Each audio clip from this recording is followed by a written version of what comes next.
साथियों, आज जहां मंडियों में किसान को बैठे हुए 12 दिन हो गए और डीबीटी के नाम से जो उनके खाते में मनी ट्रांसफ़र होने थे वो अभी तक लंबित है। और एक दूसरी चुनौती ये खुल के सामने आई है कि जो प्राइवेट साइलोज हैं हरियाणा में, बहुत कम मीडिया ने दिखाया है कि गोहाना से जींद रोड लुधियाना में ब्लॉक रहा। जहाँ जहाँ साइलोज है, किसान बिल्कुल नहीं चाहता कि उनका जो अनाज है वो उससे अडानी के साइलोज में जाए, जिनकी वजह से 300 किसानों ने शहादतें दी हैं। लेकिन ये मजबूरी देखिए, ये हमारे साथ प्रदीप धनखड़ भी बैठे हैं जो हरियाणा संयुक्त किसान मोर्चा के सदस्य हैं।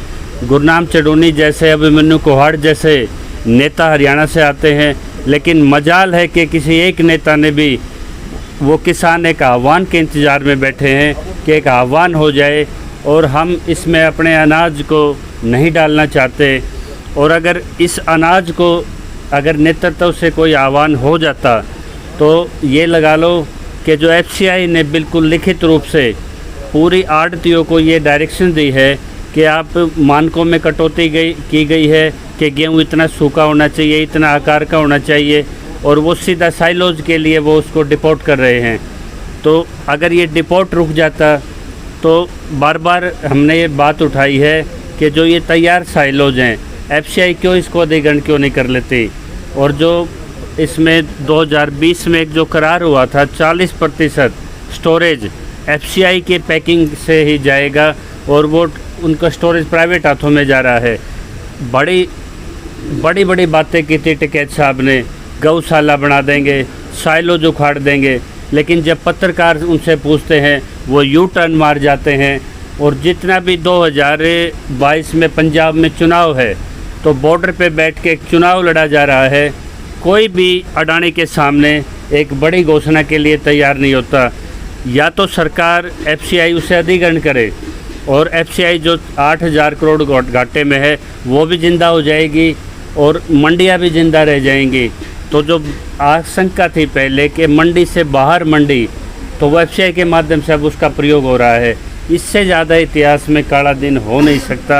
और दूसरी तरफ जो कोठियों पे बैठ के वक्तव्य जारी होते हैं, कभी भूपेंद्र हुड्डा बोलते हैं, कभी अभय चौटाला बोलते हैं।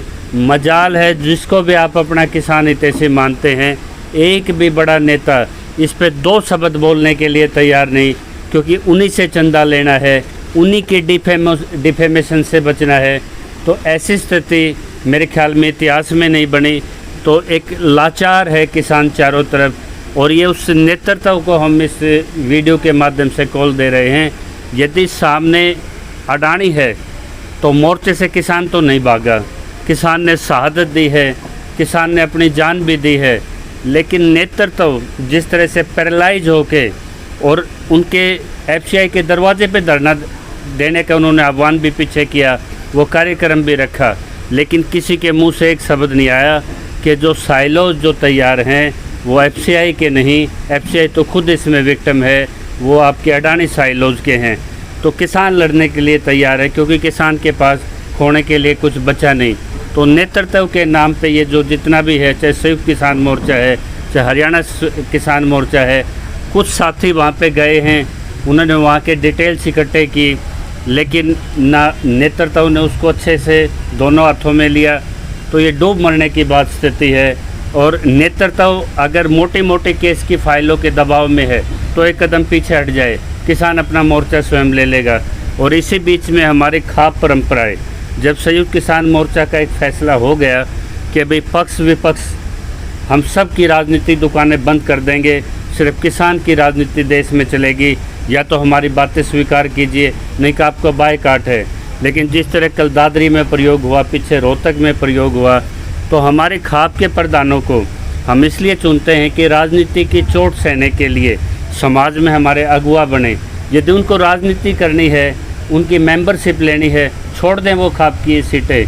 हमें नहीं ऐसे खाप के प्रधान चाहिए, हमें वो प्रधान चाहिए जो इस किसान आंदोलन का साथ दें, जो हमारे नेतृत्व में एक धार दें। और जब सारा समाज आज सड़कों पे बैठा है, यदि विपक्ष या पक्ष का कोई भी कार्यक्रम में वे भागीदार करते हैं, बुलाते हैं या अप्रोक्ष रूप से उसमें शामिल होते हैं, तो ये पीठ पे वार करने के बराबर है। तो ये दादा लाई, ये नंबरदारी, ये बहुत होगी। खाप तभी जिंदा है जब खाप के पीछे इस किसान और 36 कौम की इसमें आस्था है। उस आस्था के साथ खिलवाड़ हो रहा है। अब समय आ गया है कि हर खाप अपने या तो राजनीति कर लें वो, या अपना समाज का दायित्व निभा लें।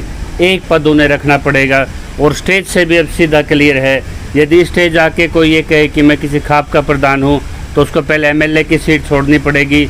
अगर कोई किसान हित से कहता है तो उसको राजनीति छोड़नी पड़ेगी। और चुनौती है हमारी कि कोई भी राजनीतिक, हमें ना पक्ष में बोलने वाले की ज़रूरत, ना विपक्ष में बोलने वाले की ज़रूरत। हमें वो चाहिए जो इन बॉर्डरों पे साथ अपने कार्यकर्ताओं के साथ तंबू लगा के इसमें नेतृत्व करे। हमें वक्तव्य वाली राजनीति अब बिल्कुल नहीं चाहिए, क्योंकि कोई ऐसी ताकत नहीं जो मोदी अमित शाह के बराबर वहाँ लाइजन कर सके। तो बीच में हमें बिचौलिए किस लिए चाहिए? अब सीधा किसान और सीधे मोदी के बीच की ये बात है। तो जब तक ये राजनीति, ये पिटारा, ये सांप बिच्छू इसमें बंद रहें और खाप वाले दोबारा इस चीज़ पे विचार करें। ये प्रधानी अगर आपने करनी है तो इस किसान समाज का साथ दीजिए। यदि कहीं 17वीं के नाम से, किसी जन्मदिन के नाम से या किसी से आप उनके जुड़ाव रखते हैं तो आपको कम से कम ये पद छोड़ने पड़ेंगे, नहीं तो इसमें योग्य आदमी इस पदों पर लेंगे। मैं फिर से नेतृत्व को एक बार ये कॉल देता हूँ कि आज वो बेबस किसान हैं, चाहे मोहाना में हैं, चाहे आपके वो कैथल में हैं, चाहे वो बम्बेवे में हैं, वो बार बार कॉल कर रहे हैं कि हम इसका विरोध करना चाहते हैं, हम इसकी जांच कराना चाहते हैं। हमारी ज़मीनें ली गई थी कि रेल कारखाने होंगे, हमें नौकरियां मिलेगी, ये धोखा हो गया हमारे साथ। तो इसमें नेतृत्व हमारा साथ दें। तो नेतृत्व अगर चुप रहता है तो नेतृत्व के नाम पे कलंक है। एक बार विचार कीजिए। जय किसान।